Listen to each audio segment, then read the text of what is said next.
पौड़ी के चौबट्टाखाल विधानसभा क्षेत्र अंतर्गत विकासखंड बीरूंखाल में ग्राम पंचायत 9 में बीते एक दशक से विकास के नाम पर चल रहे कथित भ्रष्टाचार का खुलासा सूचना के अधिकार यानी आरटीआई के तहत सामने आया है।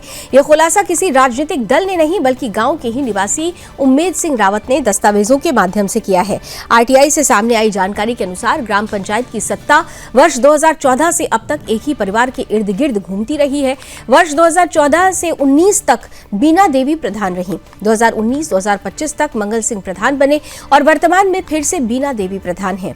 इस दौरान विकास कार्यों में बड़े पैमाने पर अनियमितताओं के आरोप लगे हैं। दस्तावेजों के अनुसार करीब 17 लाख रुपए के बिल ग्राम तकुलसारी के एक कथित ठेकेदार के नाम पर बनाए गए, जबकि उस गांव में ऐसी कोई फर्म अस्तित्व में है ही नहीं। कई बिल रामनगर, कोटद्वार, बीरूंखाल और थैलीसैंण जैसे दूरस्थ स्थानों के पाए गए हैं। कुछ बिल तो सीधे प्रधान के राशन डीलर चाचा दान सिंह की दुकान पर लगे मिले। बिलों में वैट नंबर काटे जाने से जालसाजी और कूट रचना की आशंका भी गहराती है। स्वच्छ भारत मिशन के तहत एक ही परिवार के शौचालय को 2 बार भुगतान दिखाया गया, जबकि गांव में 10 शौचालय ऐसे दर्शाए गए जो धरातल पर बने ही नहीं। दस्तावेजों में नाम और पिता के नाम बदलकर फर्जीवाड़ा किया गया। उदाहरण के तौर पर श्याम सिंह के पिता का नाम अलग अलग दस्तावेजों में अलग अलग पाया गया। मनरेगा में भी गंभीर गड़बड़ियां सामने आई हैं। 82 वर्षीय बुजुर्ग से लेकर युवती तक को बिना काम किए मजदूरी मिलती रही। ग्रामीणों का कहना है कि मनरेगा इस परिवार के लिए एटीएम मशीन बन गया था। आज पूरे मामले की जांच के लिए जांच अधिकारी गांव पहुंचे, जहां शिकायतकर्ता, आरोपी पक्ष और अधिकारियों के बयान दर्ज किए जा रहे हैं। जांच अधिकारी ने निष्पक्ष जांच का भी आश्वासन दिया है। अब सभी की नजरें जांच रिपोर्ट और आगे की कार्रवाई पर टिकी हुई है। कि ये बोले कि काम नहीं कर रखा है। काम हमने सभी का कर रखा है, दिहाड़ी दे रखी है सभी की, किसी के पैसे नहीं मार रखे, सभी को शौचालय दिला रखा है और गांव में आके सबको पूछ लेंगे किसको पैसे मिले नहीं मिले, सभी को मिल रखे। यही है कि ये प्रधान बन गए, बस इनका यही दिमाग पे, बाकी कुछ नहीं है। फर्जी बिल कुछ नहीं है, तो बोले कि फर्जी बिल ले रखे, ऐसा कुछ नहीं है।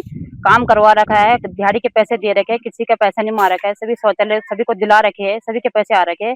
आप गांव में आओ, खुद पूछ लो सभी को। कहना है कि ये मामला कुल मिला के जो है ये उमेश सिंह जिनके द्वारा जो लगाया गया है, ये सिर्फ चुनावी स्टैंड था वहाँ पे, क्योंकि इनका जो पक्ष विपक्ष था उस टाइम चुनाव के कारण, उसके चक्कर में इन्होंने हमसे छोटी मोटी चीजें की और व्हाट्सएप पटेल पे चुनाव से पहले मेरे को धमकाए भी। ये जांच टीम जो पौड़ी से पधारी हुई है, इसमें बोठियाल जी हैं और खाद्य पूर्ति निरीक्षक बीरूंखाल भी है।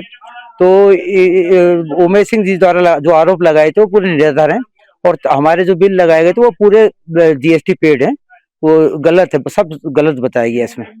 इस मामले में मेरे संज्ञान में नहीं है, लेकिन हमारे द्वारा जो बिल लगाए गए थे वो सब जीएसटी पेड है।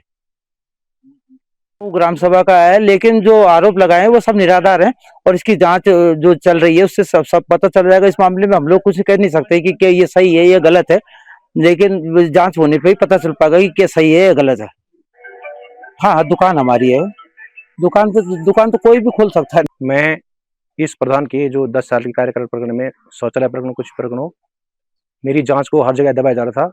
मैं इस जांच के सिलसिले में डीएम साहब के पास गया था, क्योंकि डीएम साहब की ड्यूटी भी सीडीओ साहब कर रहे थे और उन्होंने मेरे प्रकरण को देखा और उन्हें जांच के आदेश दिए, जो विकास खंड बीरूंखाल के नोडल अधिकारी है। आज जांच टीम आई है। मैं जहाँ तक कुछ तो मैं एक बिलों के चक्कर मुझे IRS ने सेटिस्फाई किया हुआ है, लेकिन बाकी जो जाके बिल लगी हुई है मैं उनसे सेटिस्फाई नहीं हूँ। और ये जांच का प्रकरण है, अगर ये ऑडिट विभाग को दी जाती है, जो भी परिणाम आएंगे मैं सोच रहा हूँ कि निष्पक्ष जांच हो और परिणाम सकारात्मक हो। केसी बौठियाल, क्षेत्रीय खाद्य अधिकारी दुगड्डा, मैं खाद्य एवं प्रसाद विभाग से भेज दी जाएगी। 2-3 दिन में इनको उच्च अधिकारियों को, जिला पूर्ति अधिकारी को भेज दी जाएगी। मैं श्री बचन सिंह और श्री उमेश सिंह ग्राम नाव और थकुलसारी द्वारा एक शिकायती पत्र सीडीओ साहब को भेजा गया था और उसमें जांच हेतु तो जिला पूर्ति अधिकारी को लिखा गया था। जिला पूर्ति अधिकारी महोदय द्वारा मुझे नामित किया गया था। उसमें हमने घर घर में जाके और जो शिकायतकर्ता थे उनके साथ जाकर के, प्रधान जी के साथ जाकर के शौचालय और जो भी अन्य उनकी शिकायतें थी, राशन कार्ड की, मनरेगा की, उसमें सब में जाँच की है। तो उम्मीद है कि ऐसे लोगों को न्याय जरूर मिलेगा जिनके साथ धोखाधड़ी हुई है। चलिए, इसी उम्मीद के साथ अपना उत्तराखंड में अभी बस इतना ही। देश और दुनिया की तमाम खबरों के लिए आप जुड़े रहिए सुदर्शन न्यूज के साथ। जय हिंद।